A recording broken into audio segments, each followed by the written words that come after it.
welcome to the second segment of Fuel for Thought's Young Professional Empowerment Seminar Series.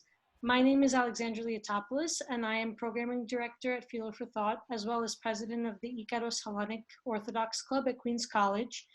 Co-moderating with me today is Andi Rustani from Lexington Medical Associates. He is a medical assistant and the internship director at Fuel for Thought.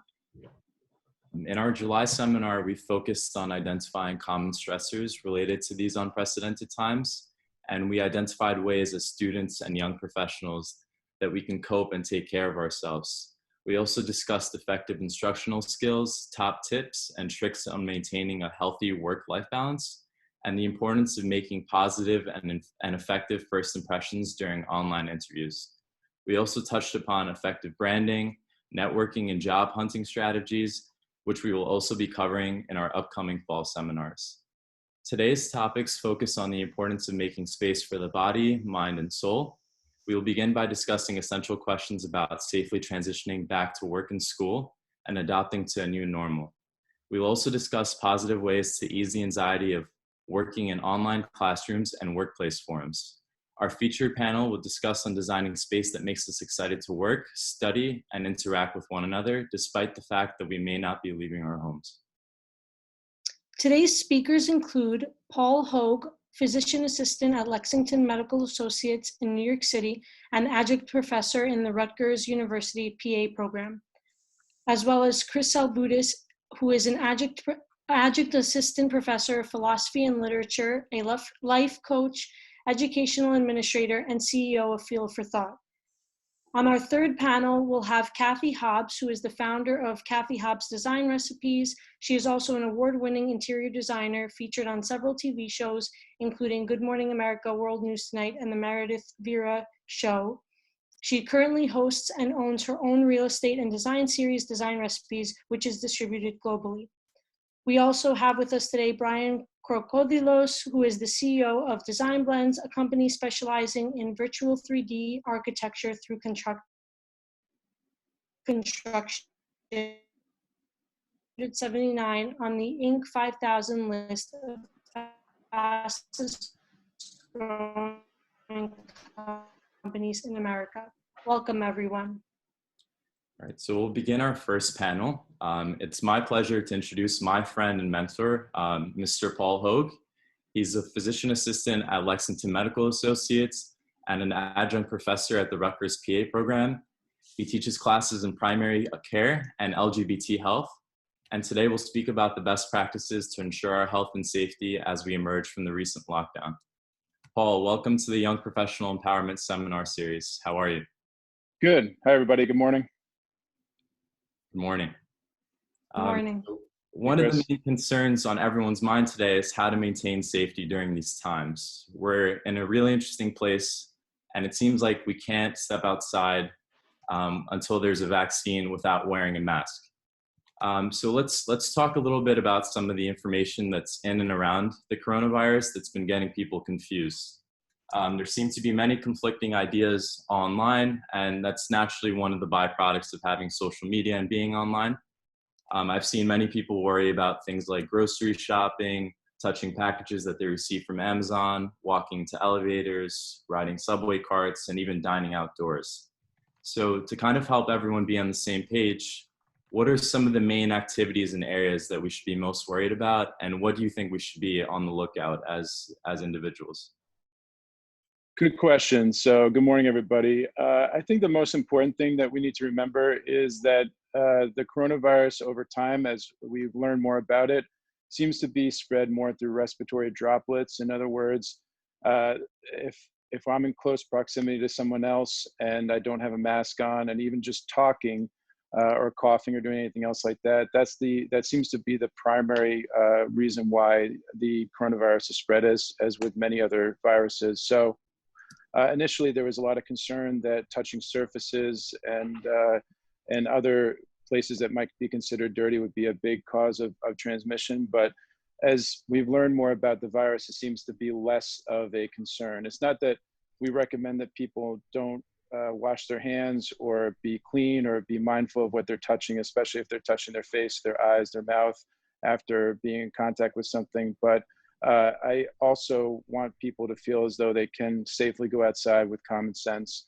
and interact with others and be able to do things like that too. So most important thing is if you're going to be outside, making sure that you wear a mask, or you're going to be anywhere else.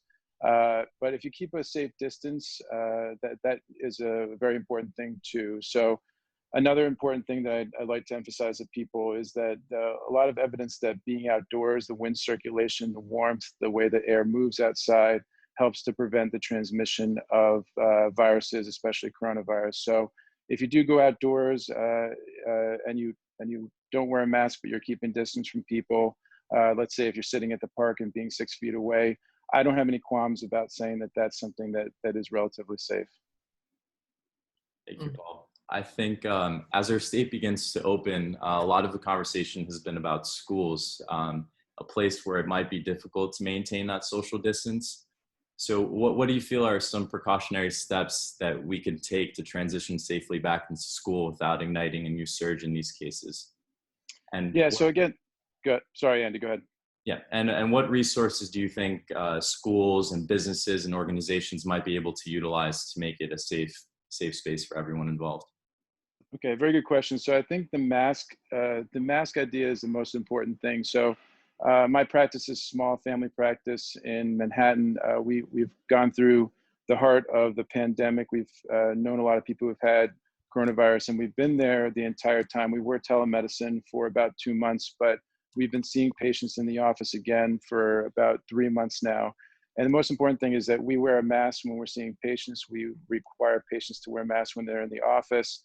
And common sense ways of staying clean and making sure that people don't transmit their respiratory droplets to other people, we're practicing. And so far we haven't had any cases in the office at all, and we've been relatively busy. So I think that translates into any kind of situation where people might be in contact with each other at a close distance. And I can see that working well at schools if people basically follow the rules. The other thing is that there's good evidence that air circulation, again, is important. I was reading an article the other night about how during the 1918-19 flu pandemic, that's when they developed those radiating heaters that everybody in New York City knows about that are near windows. And the idea was that people could keep their windows open the coldest time of the winter with the heaters on, and it would still be warm in there.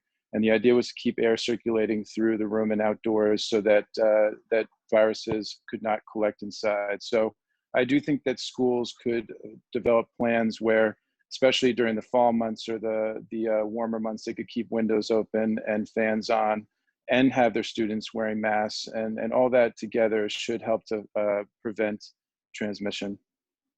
Right. So it seems a lot of this has to do with social responsibility, just acknowledging that there are others that are more vulnerable than you, and that wearing a mask does in fact go a long way.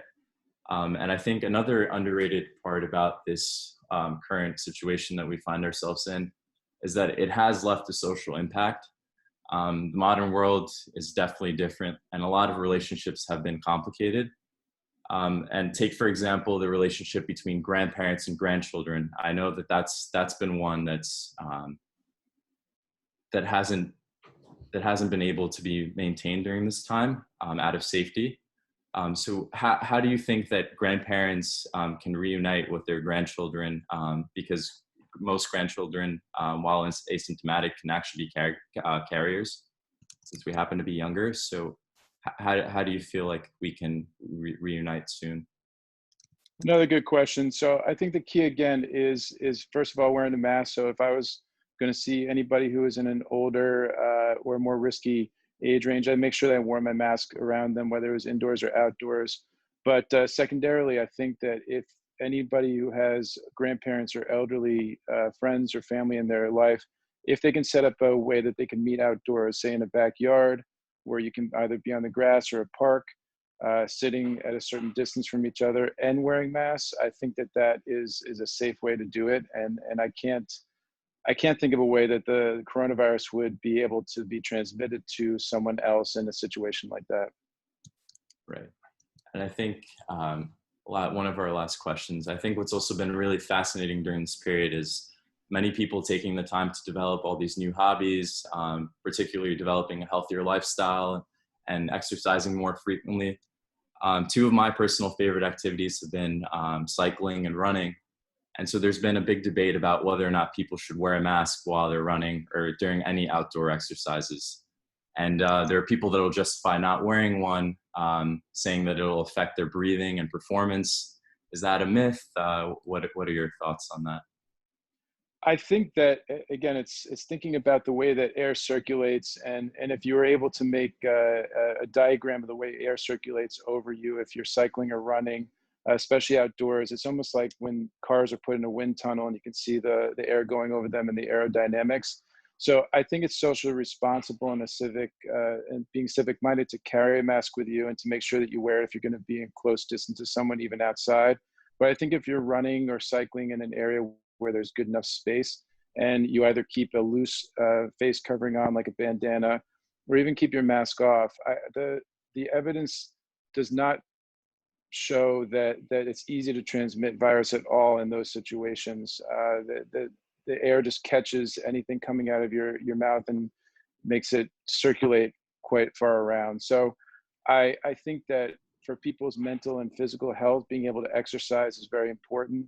And certainly I could see why people would feel as though wearing a very restrictive mask would make it difficult to do so. So I would say that with common sense and keeping, be mindful of others, you could exercise and cycle without wearing a very restrictive mask, as long as you're keeping an eye out for who else is around you. Great.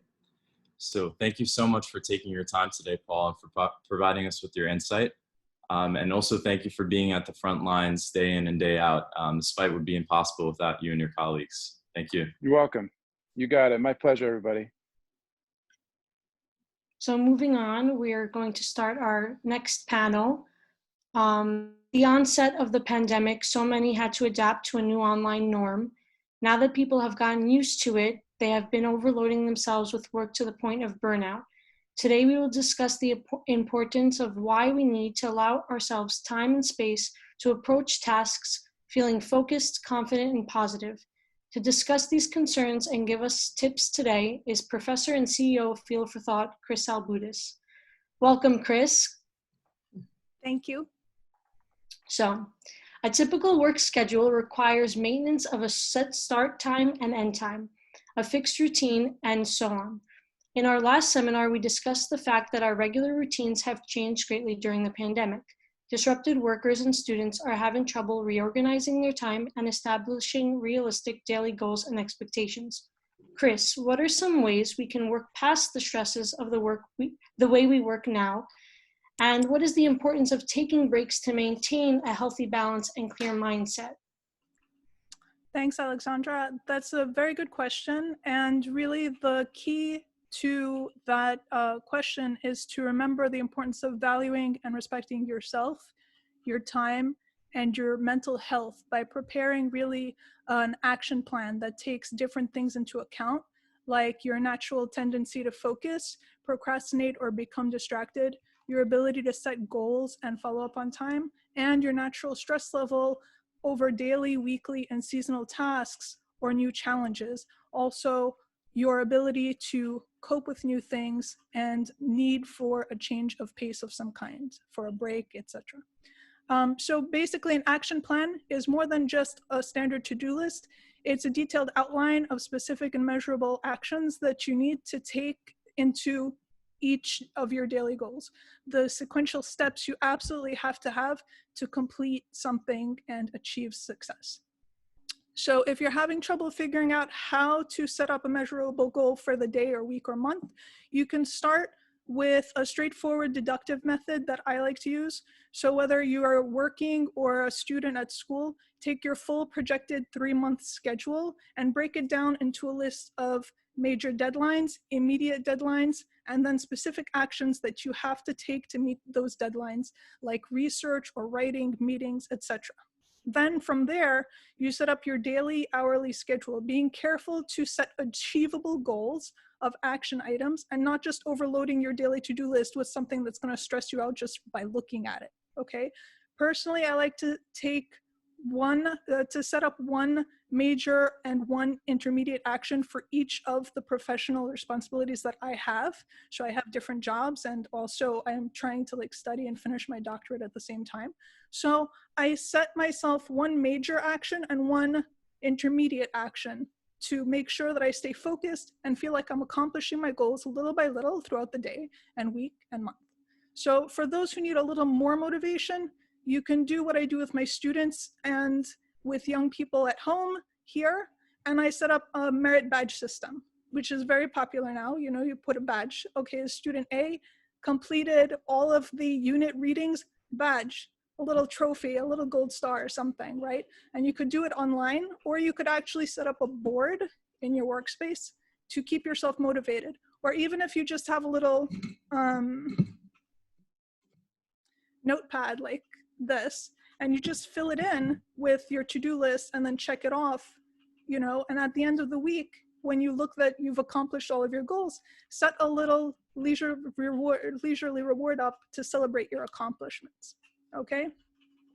For those who have more trouble mapping out their goals and the values that they feel are most important in school and work or life, the best approach to follow is Aristotle's ethos, logos, pathos, which everyone has heard me speak of. So I'm just going to have Alexandra pop the link into the chat area, and I can move on with the points that I'm making now and not get lost in Aristotle.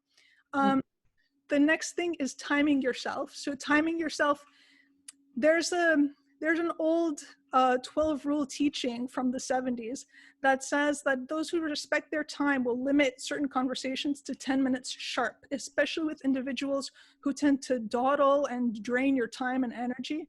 So that teaching recommends that you habitually set a timer for 10 minutes until you learn the value of brevity and precision in your words and in your time, the value of your time, your emotional space. So today we can do that by prompting Siri, hey Siri, please tell me I need 10 minutes. Remind me when it's 10 minutes. Remind me when it's 15 minutes. And Siri will answer, okay? Or there's a Pomodoro technique, which is very popular, which says just set your kitchen timer, right? So there was a student, an Italian student in college in the 1980s, and he just was, I guess, very stressed. And so his stress reducing method was to take literally a kitchen timer, which I have one here, but you can get one with like a chicken shape or elephant or whatever it's your boat, you know, and you set it up for your 10 minutes, okay? Or if you're in class, obviously class runs 45 minutes, but set it up reasonably, make sure you stay on time. Hearing the bell is at once a positive thing because it tells you, all right, I can relax now. I can take that like time to relax. So what the student was doing was taking the timer and then breaking his workload down into 30-minute blocks separated by short breaks, okay? I apply a version of that to my own life by putting a 5-minute wrap-up method. So I write down, I take my little notebook, which I showed you guys before. I take my little notebook and I write down big takeaways from that 30-minute or 45-minute class or meeting or whatever it was, and where I stopped in my research or discussion, so the things that I have to remember to do when I come back to that project. I also jot down a short list of what I have to do on my own, so independent research or whatever that I have to do on my own before coming back to the task and achieving success, all right? After that, once I've done my little 5-minute note-taking, I give myself 15 minutes. I either time it on my Fitbit, you know, walk around, get my steps in, whatever. For every 45-minute block, you leave yourself a 15-minute break, okay? And you have to do that because screen time is way more stressful than standard, you know, face-to-face time where you have organic components. You don't have to do as much work when you're online. So, you're face-to-face because you organically receive information and can process, whereas online, it's more stressful, okay? So your breaks should consist of an activity that's opposite of what you were just doing. So if you just had 45 minutes of screen time, give yourself a break. Do not go to your cell phone that is just another screen, okay? Give yourself a break from screen time. Rest your eyes, look outside, whatever you're going to do, just give yourself a break from the screen, okay? Lastly, the key is really to prioritize and remember that not everything can be the urgent code red priority one thing that all your teachers or all your supervisors or all your mentors want them to be. Okay? Just because it's priority one for that person speaking to you doesn't mean it has to be priority thing 24/7 all the time. Okay? So you have to respect yourself and respect your time and mentally give yourself the time to mentally process these things, okay? So as much as possible, set up separate scheduled time to follow up with people on non-urgent calls, follow-up messages, your social media, all of it, okay? I have like 2 days a week that I schedule my follow-up calls. These are the days that I can follow up with people for non-urgent phone calls. Obviously, urgent phone calls, you respond right away, okay? Make sure it's not all screen time 24/7 and you'll feel a little bit more relaxed. Get some physical activity in there, even if it's just at home. Try to get your steps in, your Fitbit. And ultimately, by practicing this habit with the timer, you'll ultimately habituate yourself to it to the point where you won't have to set the timer. It will be your new habit, your new norm. Okay? Thank you, Chris. I can honestly say that setting a routine has really helped me during the pandemic to kind of like keep to a schedule. And like we talked about last time with Cathy Diaz, that we need to keep to a schedule, because if we don't have a schedule, then time is a construct. And I feel like now we overload ourselves with our commitments because we're online, we're at home, most of us. I mean, now things are opening, so people are going out and whatever, but the idea that school is being online and work is being online, we think we could do it all, and we really can't. And then like we're having panic attacks and we're breaking down, and it's just not healthy. So I think making a to-do list and having reminders to set, like keep you going through the day is a great way to stay focused and keep with it. But do you find that a lot of people are taking a lot of taking this time to either step back from their commitments, or are they, I mean, people are overloading, but are they doing the work efficiently because they're overloading, or is it more like they're just saying that they could do it and then they're not coming through? I have to say, no to the scaling back. Most people are not scaling back. They're saying, I'm home, I can do this, and they're trying to stay positive, and then they overload their schedule. And I remember somebody one time, for me to say my plate is full, it's a big deal, okay? I'm Greek, the plate is always full. Always something. There's always something, right, correct. So if I say my plate is full, that's it, that's the max. There's no one else. You have to call some like authority figure to like come in and like bail you out a little bit. But I was one time at a meeting, and I said, I'm so sorry, I can't do this extra volunteer because my plate is full. Respectfully, I love you guys, I'll give you like a donation, I can't do more than that. And they said, just get a bigger plate. Right? Very Greek. Get a bigger plate, right? Don't worry about it. Just get a bigger plate. You know, so for me, I find that get a bigger plate, that mentality is the mentality that people are taking on now during COVID. Like, I'm feeling overwhelmed. It's okay. My plate is full. It's okay. Just get a bigger plate. So you have to learn really to say no to things, and people have to learn to respect that. All right. But right now what's happening is people are not scaling back.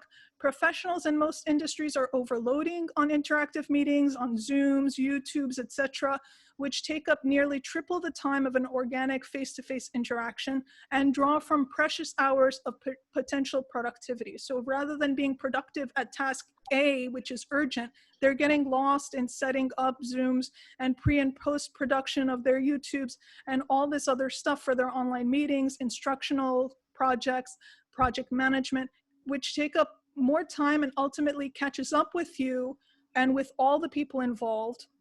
So you have like people who run weekly meetings for an hour that could have been curtailed to like one short email or perhaps like a 20-minute meeting instead. It's a big time drain. Just staring focused into the camera for an hour is very draining, you know? So now picture people doing this back to back all the time. The essential components of basic communication dynamics of team meetings and classroom interactions have also changed through the increased online interaction as well. For example, students and teachers engaged in asynchronous courses need extra time to work through the system and understand one another. There's a lot of miscommunication in that asynchronous learning. Because there isn't the benefit of organically reading one another as you would if you were in a standard face-to-face. Zoom helps a little bit with that because you can actually see each other, but it's not always the case. Like some people are shy. I'm sure if we look today, some people have like their screen is dark so they don't have their video on. So how do you talk to a black screen with someone's name who you've never met, right? So people are going through that all the time, 24/7. It's psychologically stressful. And then overall, the time saved in the commute to and from work, school, or whatever regular activity is inevitably absorbed by the setup for your daily meetings, the productions, and the extra guesswork required to like understand one another, just to simply understand one another's intentions when you say different things. Okay? Well, I think it's also hard to read like the body language through the computer screen too. So that's where miscommunication can come in as well. Sure, yes, I agree. But getting to our last question, what advice can you offer college students completing another semester at home surrounded by distractions that they don't usually have on campus, like family being around all the time? I mean, for this, I asked my family to leave the house so that it would be quiet, because having two sisters and my parents constantly home, it's just too much family time. Honestly, I'm going to tell you, I've always felt that being around family is a great gift because we think certain ways, and these people who have surrounded us our entire lives, they tend to complete our thinking cycle in this symbiotic way that you don't get. You might get from your pareja at school, like your besties at school, right? But the same thing happens to your family. So even though you might not always agree and you might feel like the tensions are high because you're in each other's faces all the time, you know that you're going to also get straight up honest feedback from them and that you can trust their feedback. So too much of a good thing, yeah, I know, we get it, right? We love our parents, we love our siblings. However, you know, also you need some time on your own, which we're not really necessarily getting right now. But I also think count your blessings because you have people surrounding you who you can trust for honest feedback.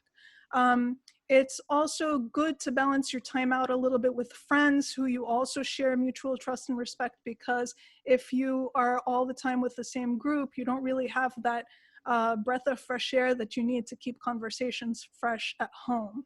What COVID seems to have done, though, is to help people appreciate the real connections they have and to shake off the pesky emotional vampires who drain all of our time and resources and lead us to feeling negative and unproductive. So that's a kind of a silver lining that came out of all of this.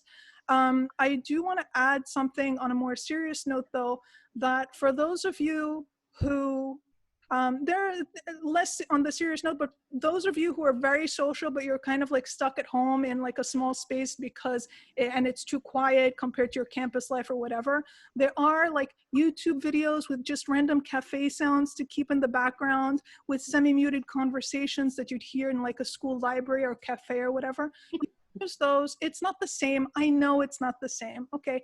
I know it's a little bit like Star Trek-y out there, but really, I mean, if that's what we have for now, just take it for now. Just allow yourself that little mental boost, okay? But on the more serious note, those who are in negative family situations that truly prevent you from thriving and having like a positive, sustainable lifestyle, please contact the National Domestic Violence Hotline for assistance. I'm gonna put their number and their confidential number and their hotline link in the chat. All right, you don't have to announce or say who you are or anything, but if you know someone who fits that description, please share that information with them, okay? Alexandra, I think that's our time. We're ready for the panel, right? We're gonna move on to part 3 now. Okay. So many college students and young professionals were forced to move back into their homes. and in spaces they had outgrown and were no longer a good match for due to their more mature personalities and obligations. Space they thought they would be moving temporarily into now seems to be transitioning into a more permanent living situation as part of the fall 2020 pivot. Today we have Cathy Hobbs and Brian Corcodilos to give us some advice on how to make our spaces inspirational and empowering so that we can accomplish greatness and be productive. Before we get into the prepared panel questions, Cathy, would you like to start by telling us how you decided to get into your line of work? Well, interior design is actually a second career for me. So my background is actually in television. I was a newscaster for more than 20 years. And as I was coming up as a young reporter, I needed to furnish my apartment. And I needed to do it on a budget. And so I would go to thrift stores and flea markets, and I would basically refinish furniture or in some way try to make it my own. And someone said, "You have a knack for this. I think that you have a knack for interior design." And so I was like, okay. But my primary career was in television. So when I got to New York, I was hired at WPIX when I was 28 years old. And I said, this is the last stop. It's New York. It's the #1 market. This is it. And so I started to take interior design classes at the Fashion Institute of Technology in the morning.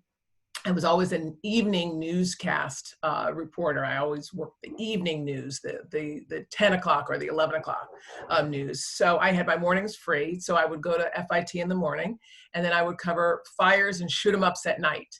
And it was kind of my hobby initially to take these classes, these interior design classes. And it took me 7 years to finish because I was just taking a class here, a class there. I never stopped. I did it in 11 semesters. Every teacher knew me. But at the end, they had to give me a degree because I had finished everything. And then people started hiring me in design.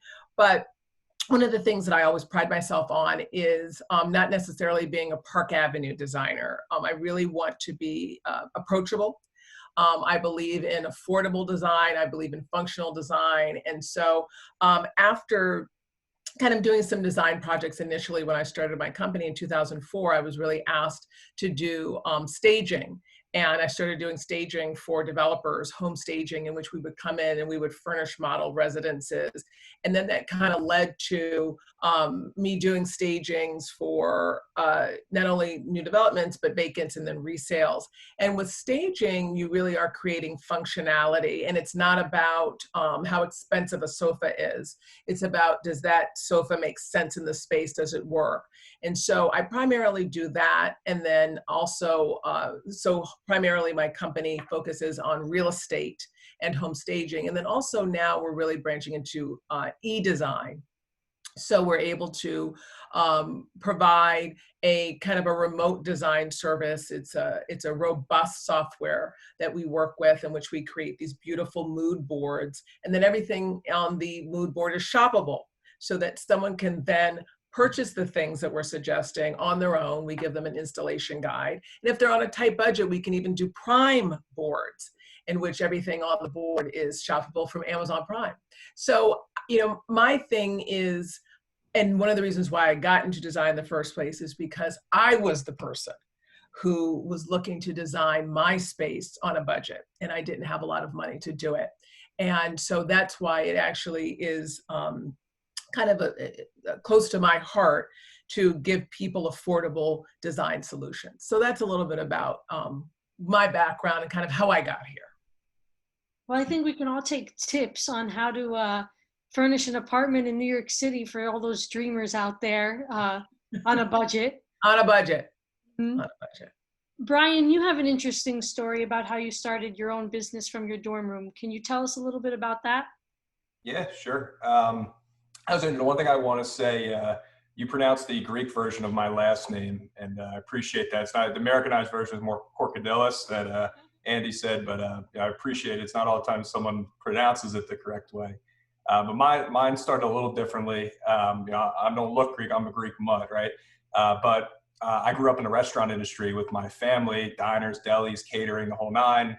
And I watched my relatives working in the industry 7 days a week. I go, I don't know if I want to do that. I kind of want to traject myself to go design restaurants. So that started my trajectory towards architecture school. And I got in architecture school. I loved it. You know, obviously, you know, I have a 5-year degree, not because, you know, I partied too much, but you know, architecture is a 5-year degree.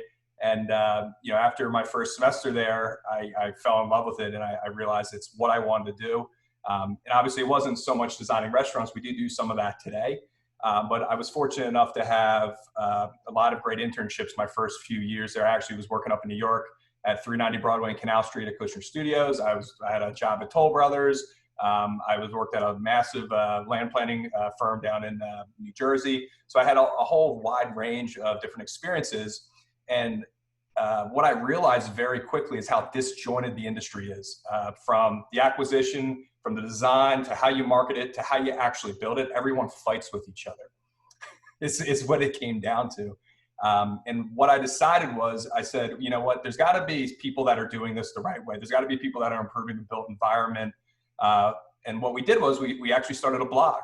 My 3rd year of architecture school is called DesignBlendz. And it chatted about varying ways in which different disciplines of design would work together to create a better built environment.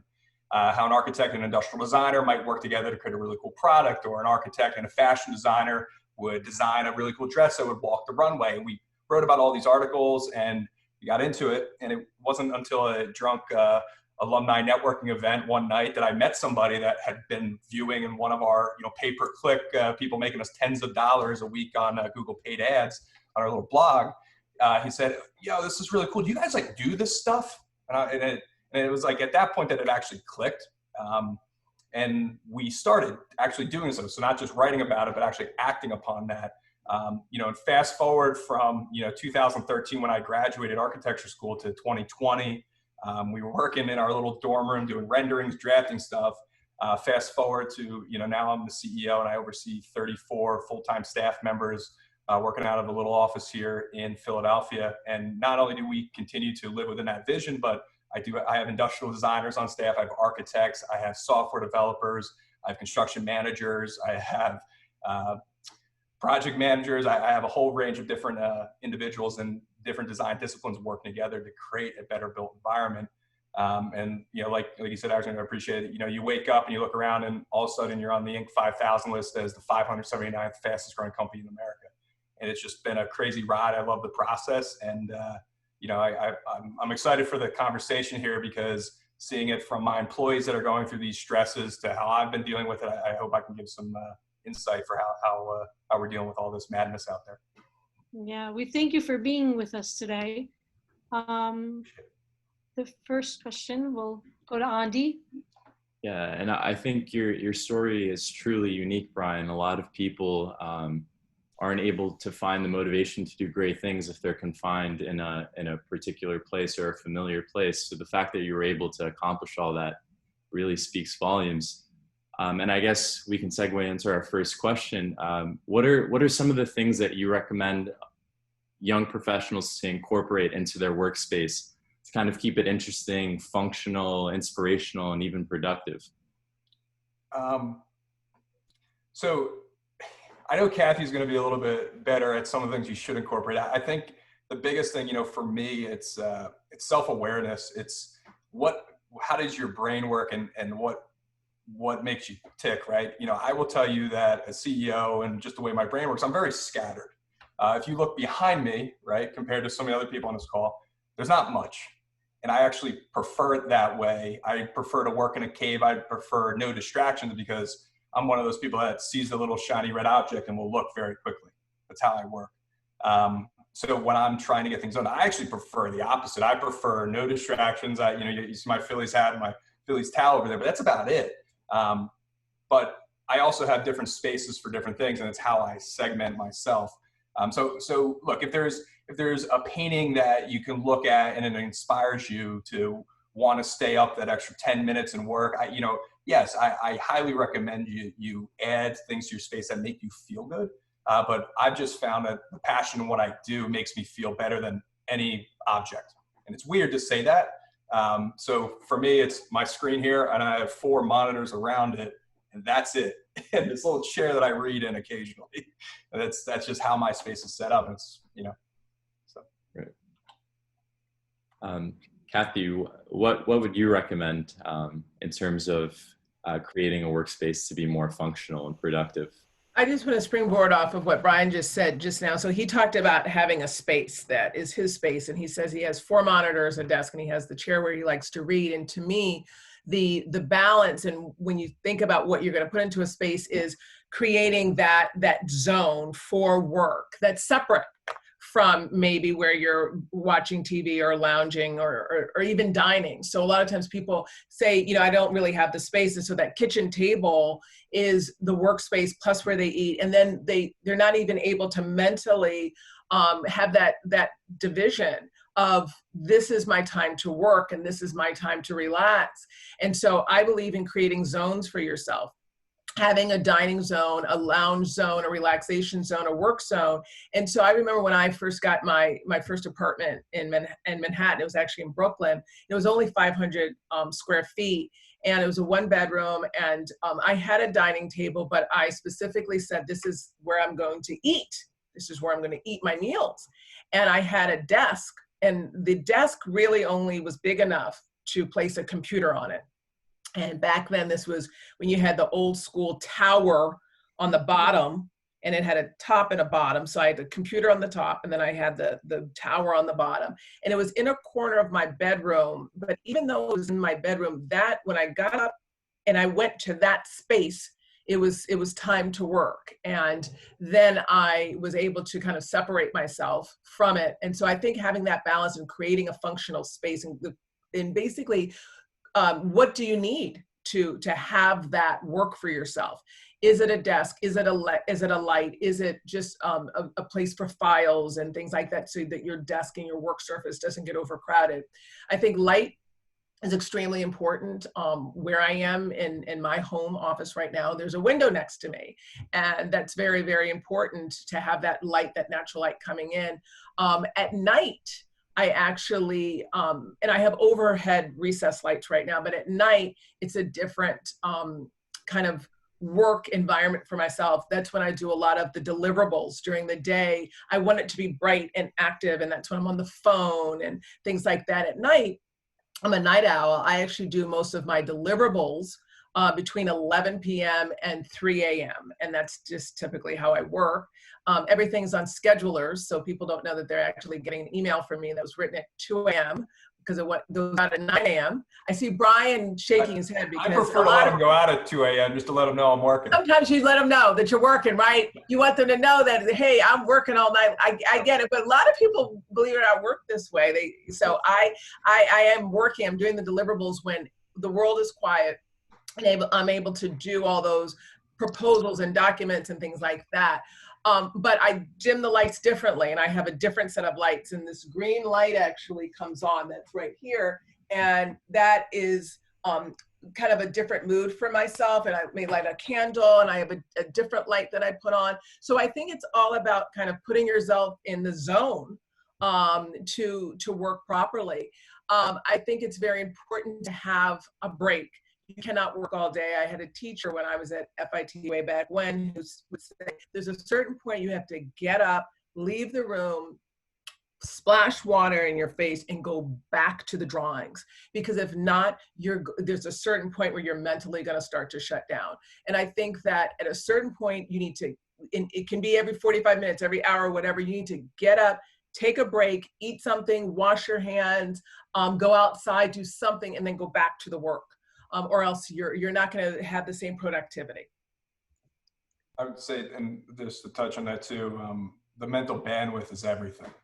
People don't get that, and I know, Chris, you mentioned it slightly, but I've learned over the years, when I started DesignBlendz, it was back in 2011. My mental bandwidth for things back then versus what it is now is night and day. When you Higher take or lower? It's way higher. It's people don't realize, like, you work out, you be healthy, you work on your muscles, but the best muscle you can actually work on is your brain. And because everything else comes from that, right? As we know. So the one thing I can tell you is that mental bandwidth you have to preserve, and you have to figure out what allows it to refuel. It can refuel during the day, but it can also be drained almost immediately. And once you understand how that works for you and that self-awareness, you should build everything around it. Like, to my point, it looks very bland here. You're right. But if you went to my backyard, you saw my outdoor TV, my seating arrangement, my hot tub, you'd think very different of me. But that's because that zone is set up for me to enjoy, to refresh. This room drains it. It does. It always will. But you have to have those different zones. And, one of the things my staff struggles with, and, some of my staff members live in a small apartment here in Philadelphia or down in Center City. And even one of my staff members is like, oh my God, my roommate just moved down. Now I have a space. Instead of having to work at my kitchen table, I can sit over here in this room and do it. And you have to segment that. Even if your space is tiny, you should eat here, you should work here, you should refuel here, and you have to define that for you. And the better you get at that, the more you'll get done in a day. Right. I think that was really well said by both of you.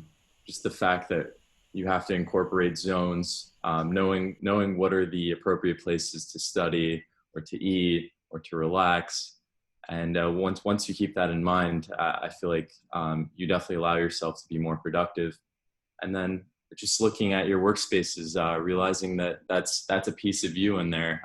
You made it reflect your personality. So whatever works for you, Brian, might not work for Cathy, and the other way around. And that's what makes this conversation so interesting, I feel. I mean, even when I was, in school, in college, I went to the University of Southern California, actually, for my main degree. I actually have a degree in business and marketing and television. So FIT was a second degree for me, but I couldn't study in the dorms. It just wasn't my jam. I couldn't sit at that desk and so I had to go to the library.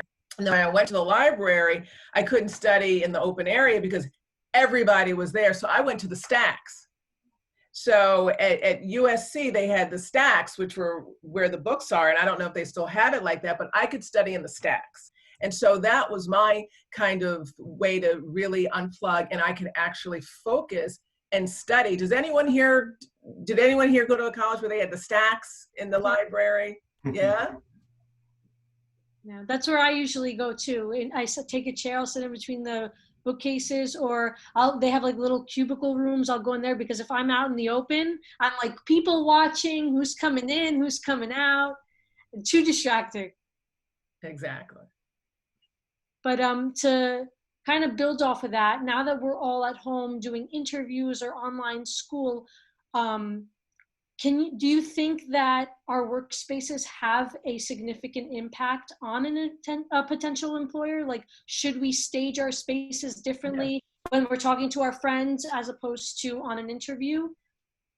Well, interviews, in my opinion, have now changed. Like, they're really going virtually. Before, people would fly in candidates. I mean, when I was looking for a job way back when, even as a reporter, they would fly in several candidates. And then now, I think that nearly everyone, if they're not hiring exclusively through a virtual interview, they certainly are pre-screening through the use of a virtual interview. And then after that interview, deciding if they're going to meet a candidate in person. I personally, when I'm interviewing someone, it has to be on video.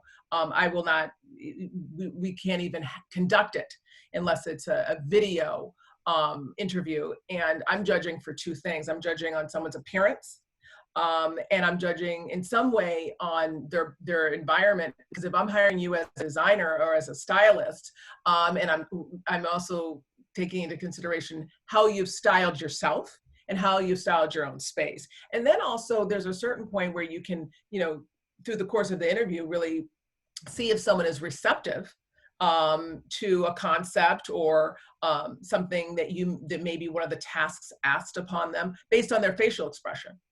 And that really is something that you can see in person. And I find it to be quite revealing, even in a video. To me, a video is, we're almost in the same space. And so those are the types of things, expression, how someone, body movements, even flickers of the eyes, you can sense someone's reaction through it. So I think that the answer is, does someone judge you on your environment? I say absolutely. I say that as a young person, you need to be very conscious when you're doing an interview about your background, your appearance. This is an interview. I had someone who did an interview in a t-shirt. Hello, this is a job interview. Why would you need to be dressed as if you are in person. I mean, I'm dressed professionally right now because I'm in a professional setting. That is what this is. So someone needs to be very conscious of that. And also, a lot of people don't even understand that a virtual environment and an extension of you also translates into social media. There have been people who have not gotten jobs because of postings on a social media platform. There, you know, at a certain point, your public persona goes beyond what you think of as a traditional environment. Employers are judging you not only on who you are, but also sometimes even something as simple as the social media posts that you display, and even the way that you display yourself through social media. It's all relative to me. Yeah, I agree 100%. I just actually sent out my first offer to someone that I've never met in person and did it all virtually. So it's definitely, you know, one of the things I can say I look for, you know, when I'm hiring and firing people, you know, fortunately, you know, I knock on wood here, it's never been for financial purposes. It's always been for core value based. One of the things I did was I came up with a series of questions around my company's core values. And, you know, to me, I do care how people present themselves. You know, our office is a little bit laid back compared to some other professional environments. You know, do people wear t-shirts in my office? They do. You know, it doesn't, you know, but I've been more of the, you know, when I'm hiring, I manage more by expectations, and, you know, I don't really over micromanage people.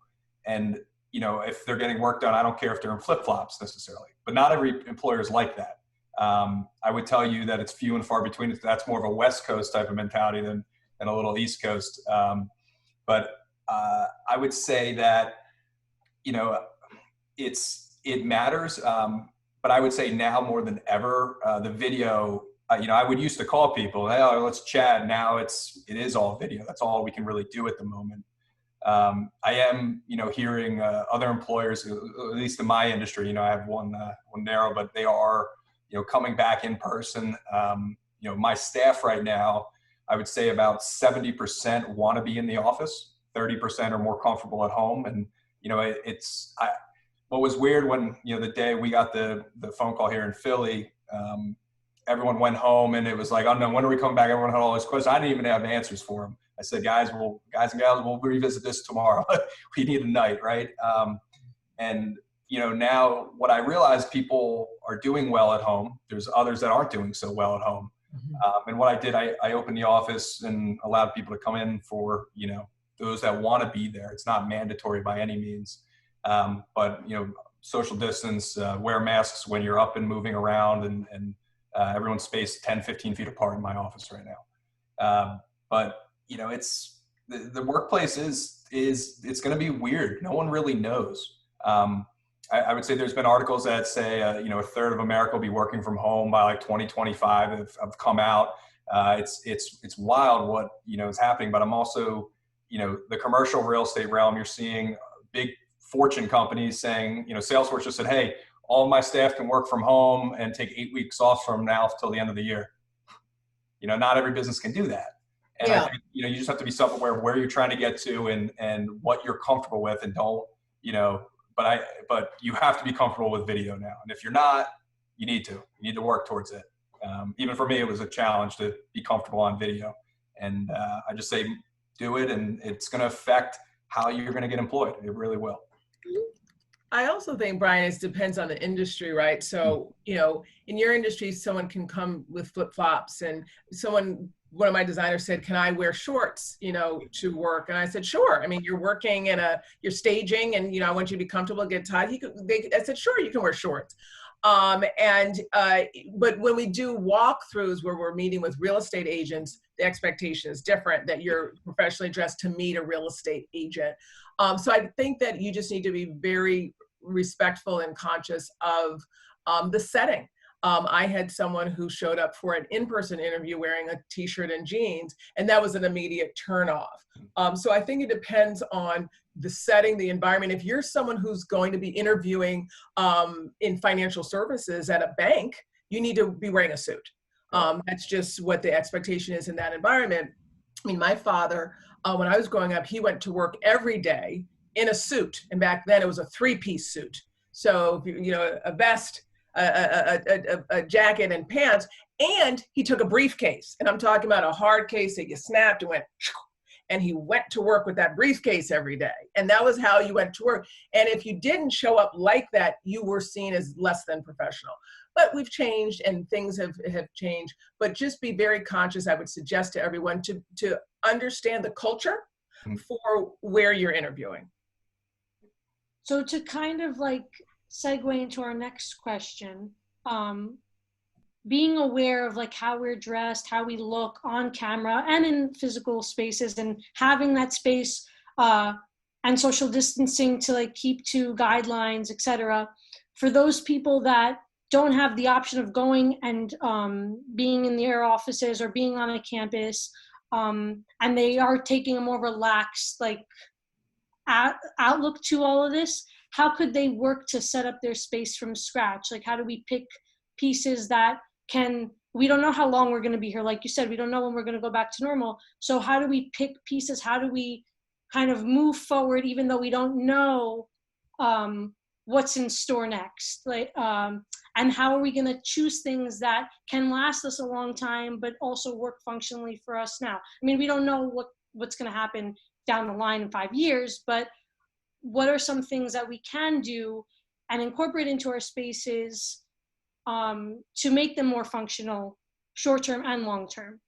I would start with basics, and then the things that you care about. If you care about a desk, a chair that you're going to be in for 8 hours a day, and a lamp, just start with that and just have that, and then add any, you know, extras that you may need, whether it's a paperweight or a stapler or whatever it is. But start with the basics, and just those are things that you can keep over time. I mean, I have the same chair that I've had for 5 years, the same desk. I mean, those kind of staple pieces, I say just invest in those, just those 3 things: a desk, a chair, and a lamp. That's where I would start. Brian? Yeah, I'd have to agree. I mean, I can tell you that some of my employees, you know, right now what they're doing is some of them, the ones that are working from home, are working on their actual computer to VPN into my office to work on computers there. And I can tell you there's been a handful of my employees that have recently purchased a workable laptop. I know that's crazy and it sounds wild, but I was shocked at the number of people that either were borrowing a laptop from a significant other to do work from home, or not have something sufficient enough to actually run like the right programs to do their work.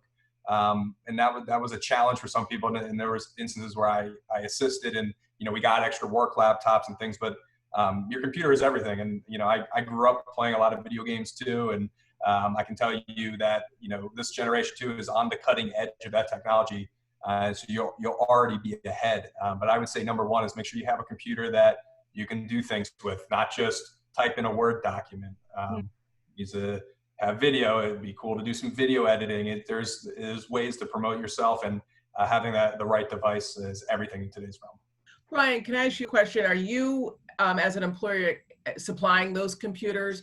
And do you find that employers today need to supply those computers to their employees? You know, it's going to be the mindset of the leader. There's probably some that would say, oh, you know, we'll just get rid of them. You know, we don't need this employee per se, or, you know, I think there's been a lot of leaders, especially in my industry, they're like, oh, productivity is going to decrease no matter what. Everyone's working from home. Well, you're right, if that's the way you think. I kind of took the opposite approach. I said, what do we need? Not only did I get computers for people, I bought headsets, I bought you know, microphones, right? Headsets, microphones so people could talk on Zoom. It was crazy the first couple of weeks where, you know, some people couldn't even, you know, have real conversations over Zoom because they had never done it before. I had staff that never talked on Zoom before. It was weird. And, you know, my staff ranges from 20 to 39 years old, right? It's like, and that kind of tells you, but I've seen other employers just kind of like not knowing what to do, just not really making a decision. I've seen It's an expense. It's an added expense if you're buying computers for people. Yeah, it's not cheap, but you know, we've kind of looked at this whole scenario and said, you know, we believe that the flexible, you know, let me go back a second. When you give someone something, they always want more. I know the day when I tell my staff that they can't VPN into the office anymore, they're going to be very upset, right? So we kind of took the approach that we know that the way the world's moving, we believe telecommuting and working remote is going to be a real thing now in the future because everyone's got a taste of it. What people don't realize is there's a whole swatch of the US that has been working remote for a long periods of time. My mother specifically, she's been working remote for over a decade. What does she do? She works in pharma. So she actually works, she creates software that tracks adverse events to the FDA. She's been working remote for 10 years and then traveling as needed. So a lot of people in other industries have already been experiencing this. And, you know, we're all saying, oh my God, freaking out. But I can tell you my mother's routine, I stride someday to be in it. You know, she works all hours of the day, but she's created a routine around this virtual working. And I know it's the way the world's moving. So I know some employers are agreeing, but, you know, others employers and, you know, myself, I kind of think it's going to be a happy mix. I think you're going to have a little bit of both going on.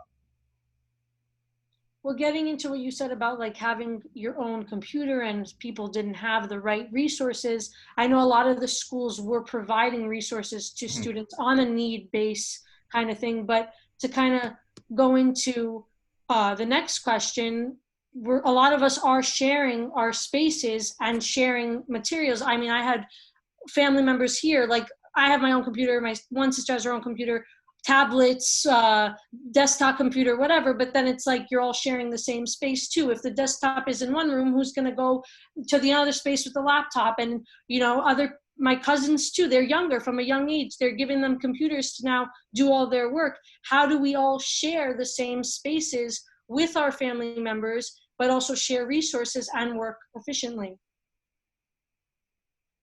Good question. I was going to say, I think it goes back to what Chris said. It's time management. Mm-hmm. I mean, you're going to have, I mean, even within, you know, a certain setting, you have to have a lot of times, especially with children, because my child is school age, she's 10. There is a time when I say it's okay for you to be on Fortnite with your friends, and another time when you have to be on schoolwork. So I think it's about time management, discipline, setting boundaries for yourself. And obviously 5 people can't be on the same computer at once, but there may be an individual who likes to work early in the morning. Maybe there's someone who likes to work in the afternoon or after lunch, and maybe there's someone who prefers to work after dinner, or, you know, or into the evening. If you're sharing devices like that, obviously there has to be some sort of time management schedule in place.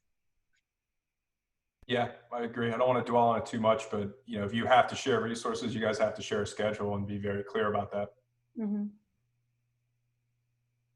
And I think lastly, many of us are involved in a lot of different clubs and extracurriculars on our college campuses, but obviously given the climate, that won't be possible, and we'll have to recreate these club spaces in a digital manner.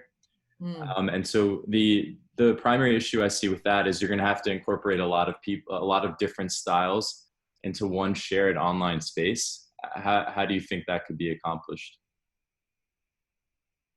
You're talking like let's say you're in the French club, and before you would meet for meetings or field trips or things like that. Right. Well, you know, I'm a member of a club, and typically it's a networking group. And now we are doing virtual networking.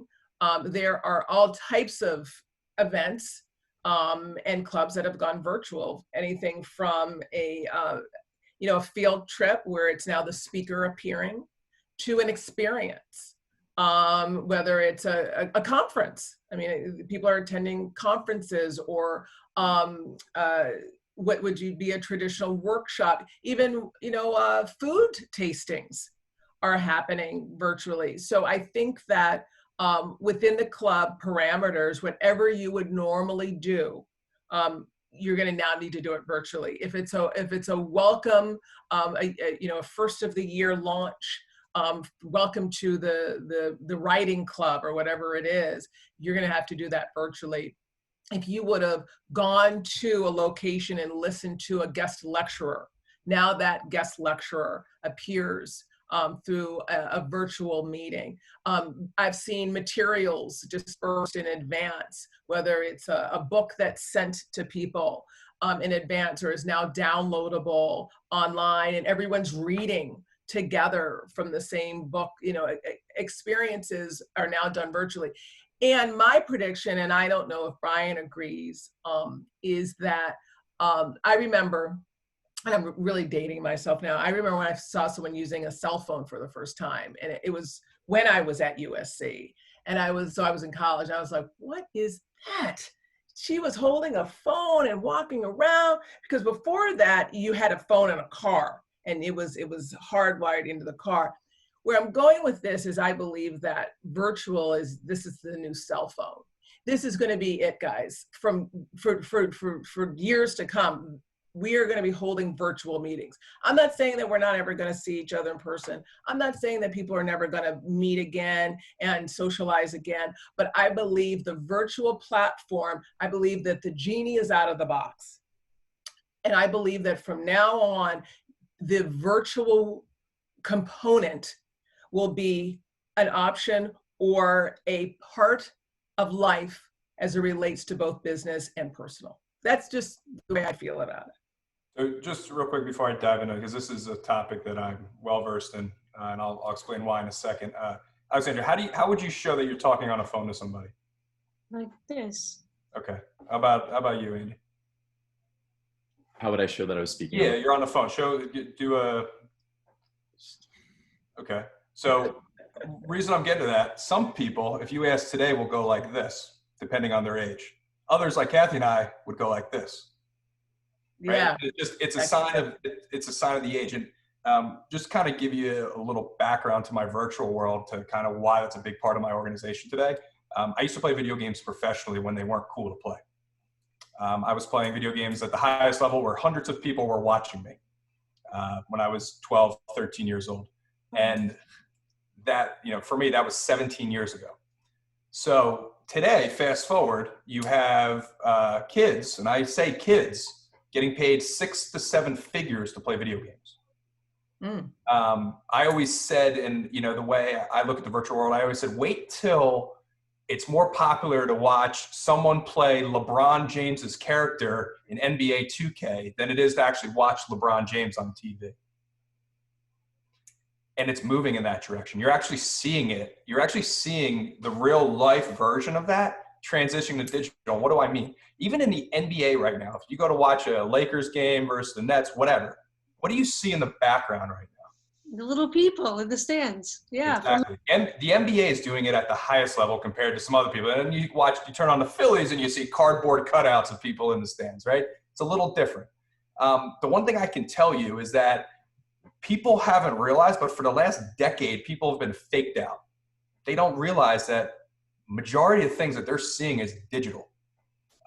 From an IKEA magazine, opening it up and looking at that beautifully staged kitchen, that's fake. That's a digital rendering. It doesn't exist. It's set up and staged perfectly in a computer. The video games you're playing, and as Cathy mentioned, or son or daughter, someone's playing Fortnite. You're right. It's because the social experiences in that virtual world are so much more exciting sometimes than actually doing it one-to-one in person. I can tell you from experience that the thrill you get out of playing video games at the highest level is more thrill than talking to that person one-to-one as opposed to playing with them virtually one-to-one. It's way more fun. So kind of pulling it back to how can some of the clubs, what I can tell you is one of the first things we started doing when all this hit, we're like, well, let's do a virtual happy hour. Let's have fun, right? Well, what do? You pack 30 people in a virtual happy hour, and what can you do? One person can talk at a time. It's not a happy hour. It's not a fun place to expect. We're not. So we stopped it. We're like, oh my God, how many more happy hours we got to hit ourselves with a brick to want to be part of? What we actually started doing was having together and playing like little micro games together, and there's all like Quiplash is a fun one. There's all these little digital games that everyone can play together and socially, have that feeling of being together than actually just talking one-to-one. So I can tell you from a virtual standpoint, we haven't even seen the beginning. And it's wild to say, but virtually is how everything is happening. And again, I also want to relate it back to the social side of things. One of the things when I hire an individual or I look to hire somebody, one of the first things I'm doing is checking their social presence. Now, look, I am not necessarily out there looking for the bad, but I'm not necessarily always looking for the good either. What I'm looking for is how that person presents themselves virtually, because I know that the world is moving in that direction. So does this person have a little blog they write? They take photos and post it on Visco or one of those websites, or Instagram. They have, what's kind of their social gathering skill set? Because that's going to mean everything moving forward. It's going to mean everything. It's going to be more important than you showing up in a suit.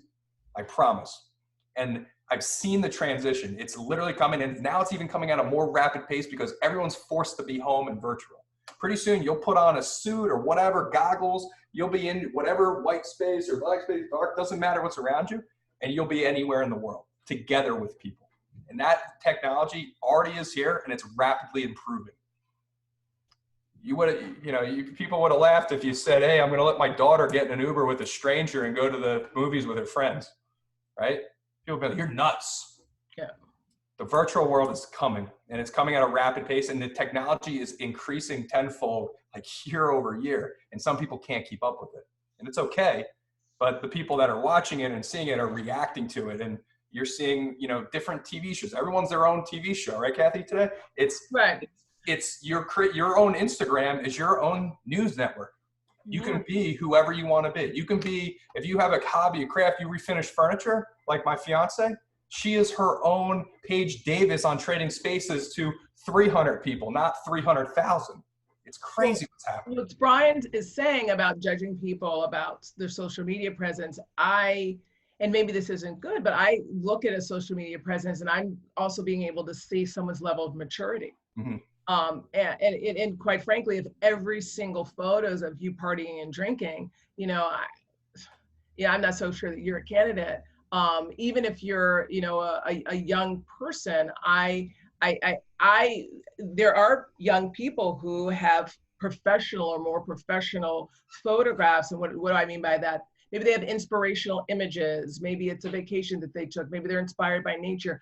That person, to me, shows a more professional presence than someone who every single photo is of them at a party.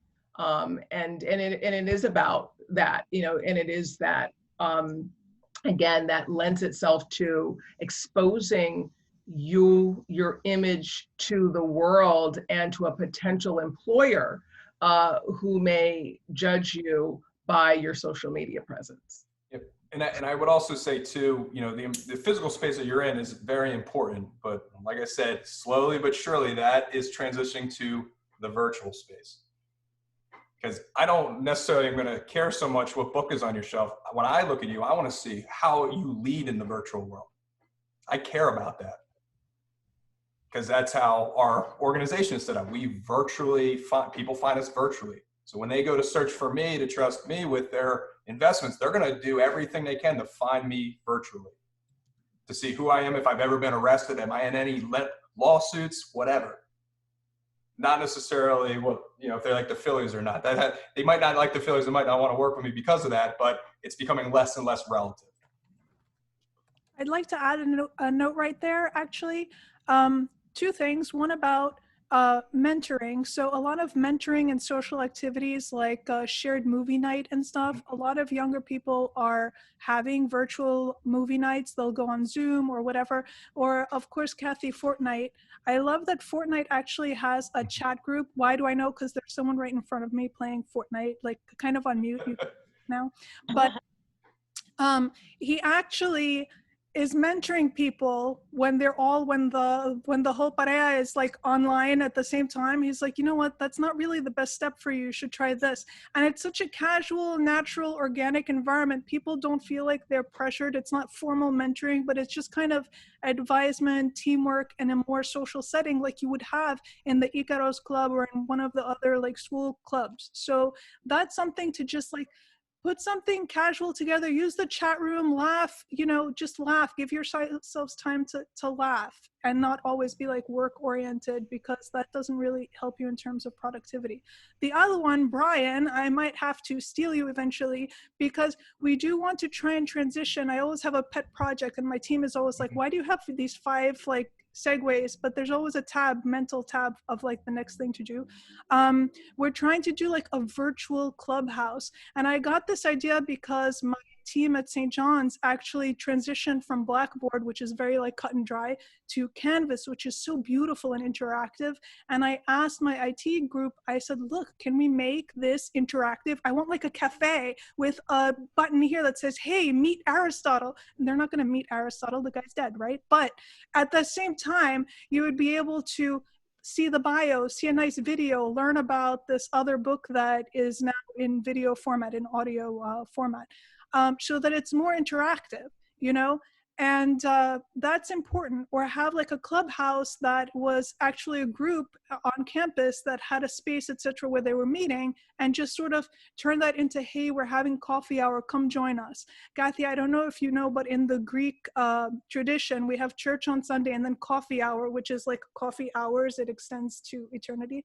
But it's just our social time. It's our fixed social time where we always sort of just get together and allow ourselves that moment, that space, you know.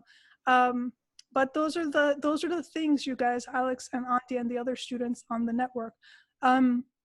We just want to create spaces for ourselves, and the social space is going to be, as Brian said, virtual. And as Cathy said, I love that Cathy pointed out, actually, the social media is so important. So always having the duck face post, different angle. Well, what people don't realize is that the way the world works now, social is only the fixed spot of you. That's what's crazy, right? It's actually the reverse. No one really ever gets to see, like Chris, no one is really looking in a 360 room of someone playing Fortnite over there to this right now, right?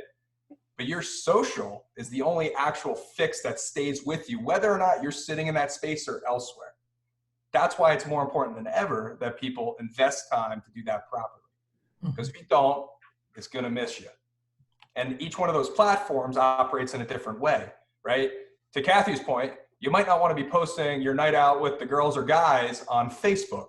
Maybe that's more of a Snapchat thing to do, right? Whereas Facebook, it becomes more usable, family, friends, your mother, right? They're all looking at it. Permanent, right? So you have to understand too that these platforms all work in different ways, and they all attract a certain type of persona to them, right? What you post on Instagram, that one shot of you, you post that same thing on Facebook, people are going to comment and make fun of you, right? So you have to understand the platforms and the value to each of them and what they're actually providing to you as your social virtual world. You know, what's funny though, is that I had someone, and so it's a fine line, an assistant who took photographs. I mean, honestly, she was wearing a bikini that she might as well not have even been wearing anything at all. It was just so revealing. And so I put in the comment, like a, oh, you know, that face where you're just like, oh, why? And she and I still have a very good relationship to this day. She doesn't work for me anymore. But, you know, at what point is it really not your right to monitor what someone else is doing on their own social media? And of course, I didn't tell her to remove it or anything like that. I just, you know, kind of gave a, you know, oh, why, you know, emoji.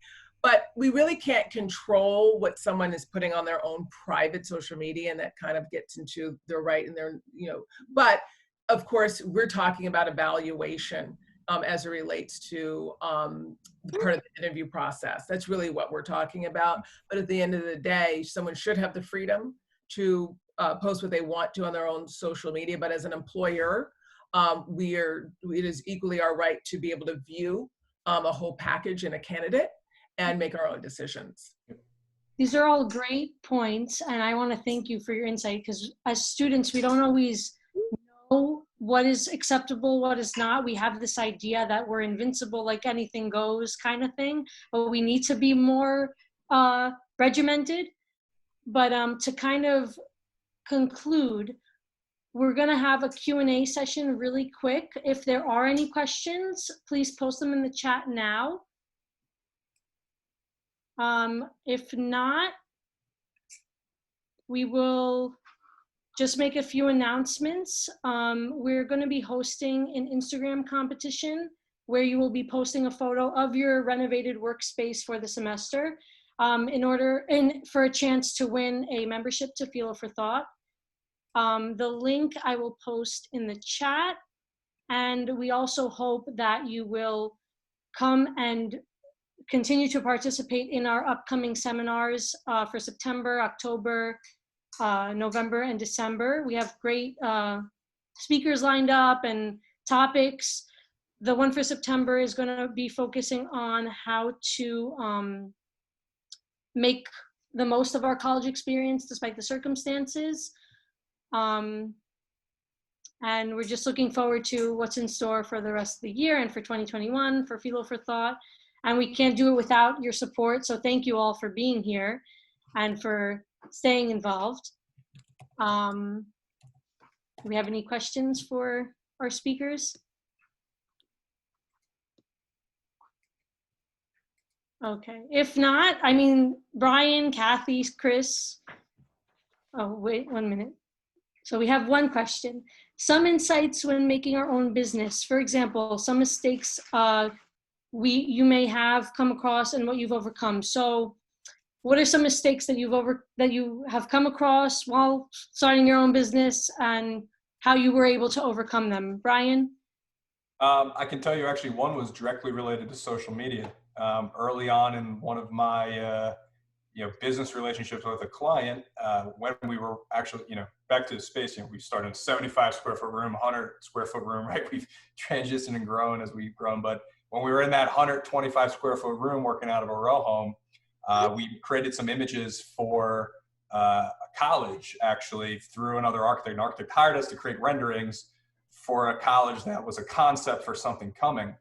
And actually what ended up happening was, at the time we were new, we're like, oh, well, we'll hire a company to grab images out of this folder and post them on social media and do it. They ended up grabbing these images out of a folder, posting it on our Twitter without us just doing it, and tagging that school. So if you think about that for a second, this architect we were working for that we created these digital renderings for, we're working on a concept for a school that they didn't know anything about yet. All of a sudden that image got posted out there publicly on Twitter and tagging the university.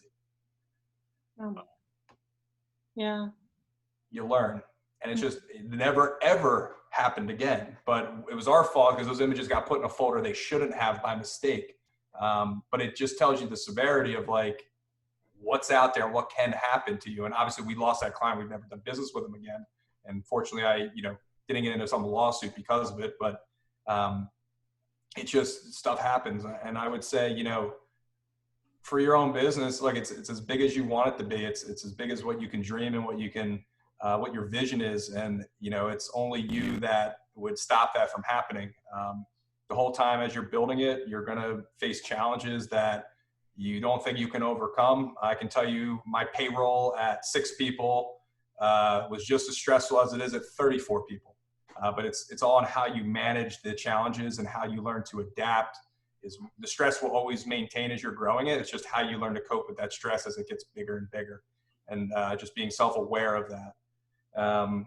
Obviously mistakes happen, they still happen today. Mistakes are always happening as you grow a business. You're growing and you're not necessarily knowing what's right in front of you, especially when you're doing something new that really hasn't been done before. There's always going to be challenges and things you have to overcome, but just mindset. And honestly, at the end of the day, it comes down to how much you love what you do. If you're doing something and you wake up on Monday and you're not so happy to do it, you should probably question whether you like doing that for the rest of your life, and do it before you go 20 more years of doing it. Be self-aware. And that's the biggest thing. I think that's a good point to end on. Be passionate about what you want to do, and you can do it all. Even if we're in quarantine through the end of the year, or if we're going back to work or on campus, I think that's the most important point. Thank you very much, Brian, Cathy, Chris, for giving us insight on all these concerns that we've been having, maintaining a mental health space, maintaining a physical space, and what we could do moving forward. Thank you, Andi, for co-moderating with me this time around. And thank you everyone for participating in our events. We will post a link to our instructional videos that were made by the Feel for Thought team that you could check out on our YouTube page and look at them for insight and things. Thank you so much. Chris, do you have any last remarks you want to make? I will invite everyone again, yes, definitely, to look at the YouTube, because we have specifically a series called the Resilient You series, which are designed to provide you empowerment and steps to gain a little bit more insight from time to time while you're at home. So it's different. The tactics are a little bit different. So we're trying to help provide those for you guys. If there's a subject that you guys want to hear more about, just send us an email at p4tinfo@gmail.com. All right. I want to thank Brian and Cathy and also Paul and our two co-moderators for being such amazing people and such creative professionals, etc. We're very blessed to have had you here today. Thank you, everyone. Thank you. Thank you, everyone. Have a good day.